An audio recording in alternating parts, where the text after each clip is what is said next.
തിരുവനന്തപുരം വർക്കല ക്ഷേത്ര ദർശനത്തിനെത്തിയ ഭക്തന്റെ കാർ കുത്തി തുറന്ന് മൊബൈൽ ഫോണും പണമടങ്ങിയ ബാഗും മോഷ്ടിച്ചു. രാവിലെ 8:30 സംഭവം. കാറിൽ നിന്ന് മോഷ്ടിക്കുന്നതിന്റെ ദൃശ്യങ്ങൾ ക്ഷേത്രത്തിലെ CCTVയിൽ പതിഞ്ഞിട്ടുണ്ട്. മോഷ്ടാവിനായി വർക്കല പോലീസ് അന്വേഷണം ആരംഭിച്ചു. വിവരങ്ങളുമായി S. അഭിലാഷ് ചേരുന്നു വർക്കലയിൽ നിന്ന്. അഭിലാഷ്, പട്ടാപ്പകലാണ് ഒരു മോഷണം നടക്കുന്നത്, അതും ക്ഷേത്രത്തിന് മുന്നിൽ വെച്ച്. ദൃശ്യങ്ങളടക്കം പുറത്തു വന്നിട്ടുണ്ട്. പ്രതിയെ തിരിച്ചറിയാൻ കഴിഞ്ഞിട്ടുണ്ടോ? അന്വേഷണം എങ്ങനെയാണ്? ഇന്ന് രാവിലെയാണ് ടോം ഇത്തരത്തിലൊരു മോഷണം നടന്നിരിക്കുന്നത്. വർക്കലയിൽ കഴിഞ്ഞ കുറെ നാളുകളായി ഈ വർക്കല ടൂറിസം മേഖലയിൽ നടന്നുകൊണ്ടിരിക്കുന്ന ചെറുതും വലുതുമായ മോഷണങ്ങളുടെ ഒരു തുടർച്ച എന്നതുപോലെ തന്നെയാണ് ഇന്ന് ഈ ജനാർദ്ദന സ്വാമി ക്ഷേത്രത്തിന് മുന്നിൽ ഭക്തന്റെ വാഹനത്തിന് നേരെ ഉണ്ടായിരുന്ന ഈ ഒരു മോഷണം. ക്ഷേത്രത്തിന് മുന്നിൽ നിന്നുള്ള CCTV ദൃശ്യങ്ങൾ കേന്ദ്രീകരിച്ചാണ് പോലീസ് ഇപ്പോൾ അന്വേഷണം ആരംഭിച്ചിരിക്കുന്നത്.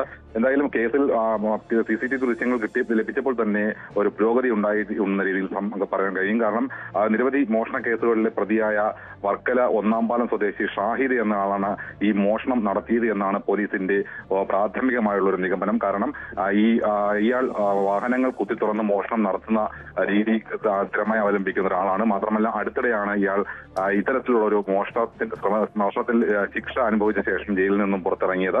അപ്പോൾ ഇയാൾ തന്നെ ആവാം ഈ മോഷണം നടത്തിയതെന്നുള്ള നിഗമനം പോലീസിനുണ്ട്. കാരണം ഈ CCTV ദൃശ്യങ്ങൾ ഇപ്പോൾ ക്ഷേത്രത്തിൽ നിന്ന് ലഭിച്ച CCTV ദൃശ്യങ്ങളിൽ ഈ ആളിന്റെ മുഖം വ്യക്തമല്ല. എന്തായാലും ഈ പ്രദേശത്തുള്ള കൂടുതൽ CCTV ദൃശ്യങ്ങൾ കൂടി ശേഖരിച്ച ശേഷം ഇയാൾ ഈ ഭാഗത്ത് എത്തിയിട്ടുണ്ടോ എന്നുള്ള കാര്യം ഉറപ്പിച്ച ശേഷമായിരിക്കും ഇതാണ് ഈ പ്രതി തന്നെയാണെന്ന് പോലീസ് ഔദ്യോഗികമായി പറയുന്നത്. എന്തായാലും ഇയാളെ സംബന്ധിച്ചുള്ള അന്വേഷണം പോലീസ് ആരംഭിച്ചിട്ടുണ്ട്. വർക്കല മേഖലയിൽ വ്യാപകമായ രീതിയിലുള്ള അന്വേഷണവും അതുപോലെ തന്നെ പുതിയ CCTV ദൃശ്യങ്ങൾ ശേഖരിച്ചുകൊണ്ടുള്ള അന്വേഷണവും പോലീസ് പുരോഗമിപ്പിക്കുന്നുണ്ട്.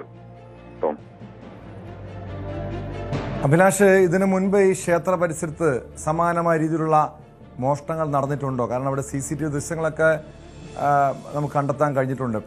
യാതൊരു കൂസലുമില്ലാതെയാണ് ഇയാൾ മോഷ്ടിക്കുന്നത്. അതിനുശേഷം അവിടെ നിന്ന് കടന്നു പോകുന്നത്. അങ്ങനെയെങ്കിൽ ഈ സമീപ പ്രദേശങ്ങൾ, ഈ പരിസരം കേന്ദ്രീകരിച്ച് സ്ഥിരമായി കവർച്ച നടത്തുന്ന ആളായിരിക്കില്ലേ പ്രതി? തീർച്ചയായും ടോം, ഈ ക്ഷേത്ര പരിസരത്ത് ജനാർദ്ദന സ്വാമി ക്ഷേത്രത്തിന്റെ പരിസരത്തും വർക്കല ടൂറിസം മേഖലയിലും ഇത്തരത്തിൽ നിരവധി തവണ ഈ സമാനമായ രീതിയിൽ, അതായത് വാഹനങ്ങൾ കുത്തിത്തുറന്ന് അതിനകത്തുണ്ടായിരിക്കുന്ന സ്വർണവും മറ്റ് വിലപ്പെട്ട രേഖകളും ഒക്കെ അപഹരിക്കുന്ന ഒരു രീതി നേരത്തെ തന്നെ പലപ്പോഴും സംഭവിച്ചിട്ടുണ്ട്. ഇതിന്റെ കൂടെ പശ്ചാത്തലത്തിലാണ് ക്ഷേത്രത്തിന് പുറത്തും പല ഭാഗത്ത് ഇത്തരത്തിൽ പാർക്കിംഗ് ഏരിയയിൽ ഉൾപ്പെടെ CCTV ക്യാമറകൾ സ്ഥാപിച്ചത്. ഇപ്പോൾ മാത്രമാണ് എന്തായാലും CCTV ദൃശ്യം ശേഖരിക്കാനും ഇങ്ങനെ പ്രതിയിലേക്ക് എത്തുന്ന രീതിയിലേക്കുള്ള CCTV ദൃശ്യങ്ങൾ ലഭിക്കുന്നത്.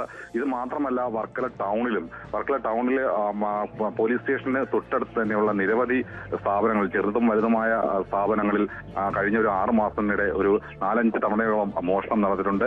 ഈ സംഭവത്തിൽ ഒരു പ്രതിയെ പോലും പിടികൂടാൻ കഴിഞ്ഞിട്ടില്ല എന്നുള്ളതാണ് ഇവർക്ക് കൂടുതൽ ഇതാവുന്നത്.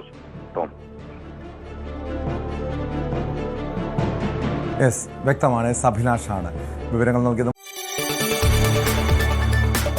കൂടുതൽ വാർത്തകൾക്ക് News 18 Keralam YouTube channel subscribe ചെയ്യുക.